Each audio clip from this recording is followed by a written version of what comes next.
get asked this a lot, like a lot. Is there going to be a housing crash similar to what happened in 2008? Is it going to happen? Are we going to have a crash where house prices come down to 50% of what they are valued at? Well, let's talk about that today and have a discussion about it. So, number one, the loan types that were offered were so much different than are offered today. So let me give you some examples.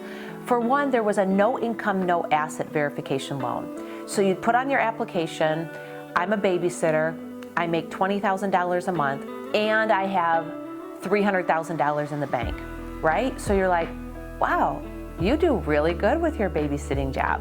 And that is their, or I'm a dancer, or I'm a server, whatever the case is, and then you put that on your application, your credit is ran, and that is your verification for your loan. No income, no asset verification meant you just stated whatever you thought you should state that you should make in order to get the house that you wanted. So let's say you wanted to buy a $500,000 house, you said you make $20,000 a month, you said you had $300,000 in the bank, voila, you get that loan. And that's how it works. That was one type of loan. And that loan, actually, I think about 20% of people use that type of loan.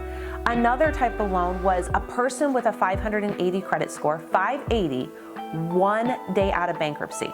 1 day from bankruptcy discharge could get a loan with zero down. Niente, zero down, right? Well, a 580 credit score without a bankruptcy included has a 1 in 8 default rate. 1 in 8. That means for every 7 good loans that are written, 1 will default. So let me say it like this. If you were to borrow me, if you were to lend me $100,000 and I told you there was a darn good 1 in 8 probability that I would be returning you $87,000 instead of $100,000, would you take that deal? I don't think so. Right? But we took it again and again and again in a mortgage industry. Unruly, right? We accepted those loans. We wanted those loans. The government pushed those loans. 1 day out of bankruptcy with a 580 credit score, no income, no asset loan, and then get a load of this loan type. So the third loan type that was selling was called a pay option arm. A pay option arm. This is where most people have 2 options when they make their payment, principal and interest, and then the full payment with taxes and insurance. It's called principal, interest, taxes, and insurance, or PITI payment. Well, on this pay option arm, you had 4 choices of a payment. You could make a 15-year amortized payment, a 30-year principal and interest payment. You could make an interest-only payment where your balance doesn't go down at all. And the fourth and final option you could make a below-interest payment. So let's say that your fully amortized payment was $2,500. You bought a $350,000 house and your full payment was $2,500. It gave you an option each month to pay a payment of about $500. So if you paid a payment of $500, what would happen to that $2,000? It would go on the balance of your loan. So if you owed $350,000 month 1, you would owe $352,000 month 2, and then $354,000 month 3. Get a load of that, right? Well, at some point these loans come calling, right? So at the end of the 10 years, what happens is you have to then, your loan is recast or re-amortized, and you have to make the fully amortized principal and interest payment for the next 20 years. Well, your balance might be at that time like $480,000, and now you couldn't make the payment of $2,500 back 10 years ago, and now they want you to make this new fully amortized payment amortized over the remaining 20 years. What would that payment be?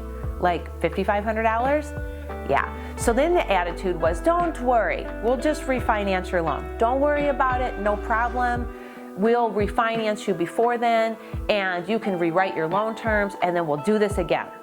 Well, another element of these loans, and many loans, was a prepayment penalty, in which when you paid off your loan through refinancing, you had to pay a 1 to 3% penalty. So let's say your balance is $350,000 and you had a 2% prepayment penalty, that's $7,000.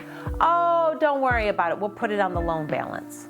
So then when you get your payoff, it's $357,000, plus that $2,000 a month for as many months or years that you didn't pay the full payment. Well, what happened? Values could not keep up with those types of loans, so the loan balances were higher than the value of the house. The same thing on even a 20% finance loan. And the last and final loan program that I remember was written quite a bit was 125% loan to value programs, where basically you could borrow 25% more than your house's value, 25% more. So let's say that your house was $200,000, your value, you could borrow up to $250,000. Well, at some point, these values aren't going to be able to sustain. The attitude was always, don't worry, values will keep rising. They'll keep going up and you'll beat out any loan balance that you have. Well, that didn't quite happen, because the last thing that happened was that mortgage-backed securities were wrapped, our AAA rated paper, our best mortgages were backed with mortgage-backed securities where we buy them through our 401ks and our mutual funds. Well, these poorly written loans, this no income, no asset loan that has a high default rate, zero down financing, one day out of bankruptcy, no income, no assets, these pay option arms, were all considered poor types of loans, BC types of loans.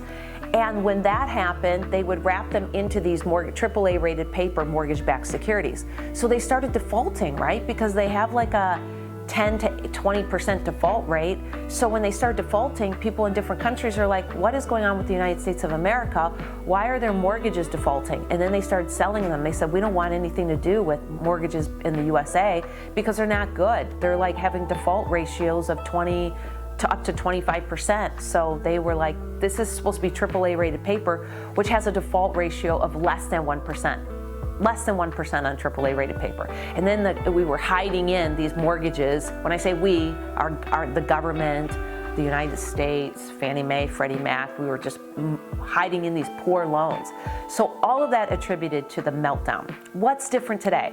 Well, we don't have any of those loan programs. We don't have an interest-only 40-year amortization loan. We don't have a pay option arm in which you can pay $500 when your balance is $2,500. We don't have prepayment penalties on 30-year mortgages or fixed-rate mortgages. We're not offering a lot of ARMs, although ARMs are starting to come back again, so be careful and be wary of that. Make sure you know all of the details. And in addition to that, as a lender, we don't have any no income, no asset loans. So we almost are like private eyes. Private eye, I'm watching you. We have to like verify everything up to the day of closing. So we're running these fraud guard reports, CAVERS reports. We have to go back to the IRS and get a copy of your tax transcripts and verify that what you gave to us was the same thing that you gave to the IRS, so there's no fraud there. There's like protocol after protocol. And then up to the day of closing, we have to do a final verification of your employment to make sure you still work at the same place that you said that you did, and you submitted pay stubs on. So I gotta tell you, the protocols are so much different now, and the loan types are different, and the fact that we're not rolling in poor written paper mortgage-backed into our good mortgage-backed securities, so they're not bad investments for people in Abu Dhabi or people in the United States that want to invest in 401ks and mutual funds. So for all of those reasons, I do not think we're gonna have a housing crash like we did in 2008. We might have something coming, maybe our monetary supply, but it will be altogether different than what happened in 2008 for all of the reasons that I expressed. If you enjoyed this video, please like it, share it out, and I'm so glad that you joined me. Have a wonderful day.